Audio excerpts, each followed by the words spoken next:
And I don't think that a bunch of Hispanic people in Wenatchee would know something was going to happen unless they knew that there were powerful people colluding against me to harm me, and who had premeditated harming me in Seattle and Vancouver area. So once I got to Seattle, I then went to the Greyhound station, and I bought a ticket. And when I was on the Greyhound bus, that bus driver also was acting very nervous and looking back and forth through outside of both windows. And I mean, it looked like people were scared to be in any kind of a moving vehicle with me. I think that part of the issue at that time was that things were really coming to a head in some ways. Of some of the objectives of some groups that were very dangerous had not yet been accomplished, so they were willing to go to any kind of extreme lengths. I think one of those things had to do with Kate Middleton. And I believe that there was another thing going on that didn't have to do with her. That was something else.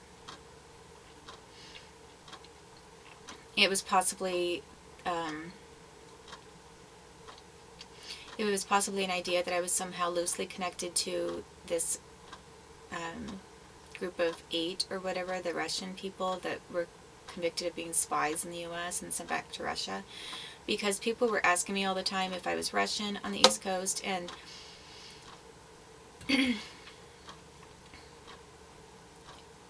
and there are a couple of comments about something about Anna. I mean, like, I don't know if people thought I looked like her. I don't think I do, really. I mean, unless in certain lighting, maybe with my hair done a certain way. So I'm not sure what it was. I mean, like, that had not come to a head yet, and the Middleton entire affair was not yet secure. I think that it had a lot to do with the Middletons, actually, because she wasn't even engaged, and I wasn't being told that everything was downhill and it was all too late until after I was assaulted, poisoned, tortured, had my voice ruined in that visit, and then went to the psychological evaluation and came back. And that was around my birthday. That was around October by the time I came back.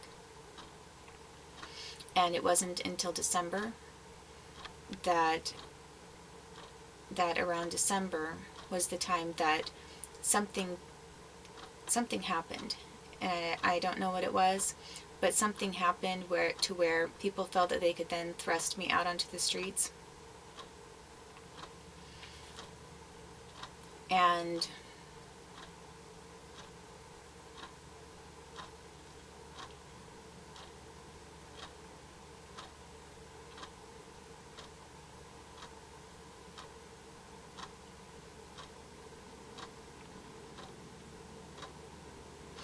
at any rate, I just think there are different specific junctures in time when it was very important for somebody to get ahead and keep me down and keep me from figuring something out and talking about it, because they didn't want me to talk about it. If I said the wrong thing, and if they were worried that I might know about something and I talked about it, it would ruin what they had planned.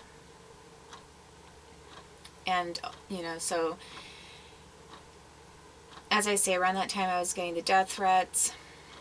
I had broken up with my fiance, and it didn't look like I was getting back together with him because a few months had gone by. I was trying to do it on my own. And I know that this had something to do with the Middletons. So then this Greyhound bus driver acted very spooked to be taking me anywhere. And I remember that when I was in Seattle, before I took the Greyhound, there were people all over the place. There were just people watching me there were so many people who were interested in knowing where I was going, what I was wearing, what I was doing. So then I was on this bus. I got to the appointment. I had the appointment as I've described, and she put the results into her purse. And then I was tortured when I was in those offices. And specifically, I was tortured in her office. And I do believe that she knew that I was being tortured at the time that I was tortured, because she came in, she kept watching me, and she had a little smirk on her face. She knew, and she was part of some kind of observation of some sort. Basically, the form of torture that was used against me is she told me to sit down in a specific place on the couch, on this one couch. She didn't want me to sit. At one point I was sitting in a chair talking to her. But then later she was telling me, sit down on this couch, this one couch, too. And both times, the entire time that I sat in front of her, my lower back was in so much excruciating pain. It was like an ultrasound kind of a pain. I was in so much pain suddenly with my lower back, in the same way that had been done to me, that put me into preterm labor with my son. And in the same way that happened to me when I said I told Alvaro I wasn't going to sleep in his bed and I was going to sleep on the sleep sofa for the night. The exact same form of technology was that then put me into the ER when I slept on his couch instead of his bed, and which sent me to the emergency room. I walked into her offices with no pain at all. There was nothing going on. And when I was in her offices, sitting in front of her, and specifically sitting on her couch, all of a sudden I had something done to my lower back. That was the exact same thing as put me in preterm labor and was punishment for my not sleeping in Alvaro Pardo's bed. Both times sending me to the ER. And that form of technology was also used on me and my son the entire time that we were in East Wenatchee. So it wasn't just benign fasciculations for some kind of MRI technology that was cooking us alive, basically. But there was some kind of an ultrasound thing going on the entire time that was extremely debilitating and caused an extreme amount of pain. And they did that to me in her office, Lucretia Krebs' office. Not in the waiting room, not in the hall, not outside of the facility. It was done in her office. And she specifically told me she wanted me to sit on the couch. I didn't even want to sit on the couch. You know, maybe that was part of an idea of like, remember how this happened to you when you tried to sleep on the sleep sofa?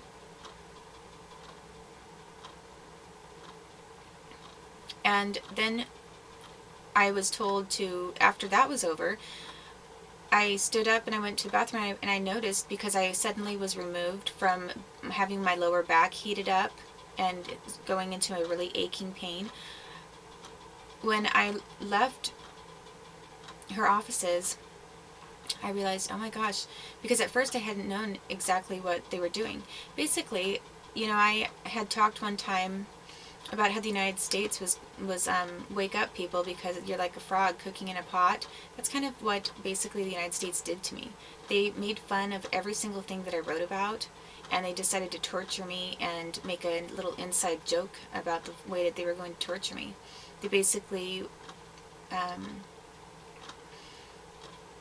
would start using a form of technology against me that started out that you couldn't notice, that you didn't notice at first that you were being tortured, and then after a while you realized that your body was being cooked in a certain area and that you were being tortured, and when you removed yourself then you realized how bad it had been.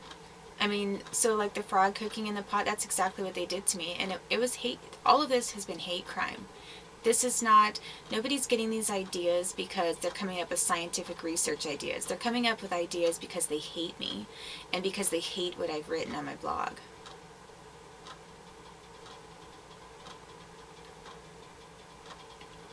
And then to punish me, they come up with ways that they can satisfy those who hate me the most and laugh at me and make fun of me. It has nothing to do, there is not going to be there is not going to be future classification of what has been done to me and my son. And in fact, that any classified material that's been classified is going to be declassified, because I'm going to prove that what has been done is hate crime.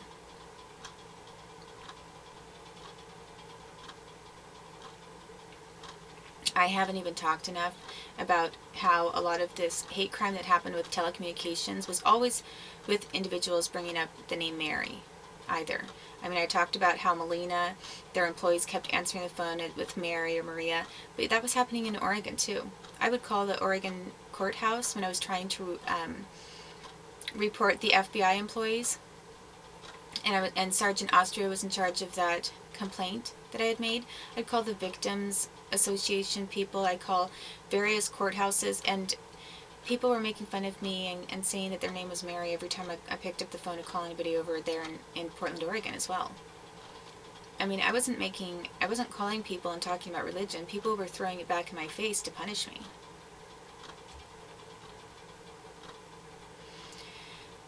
So while I was in Lucretia Krebs' offices, I was tortured.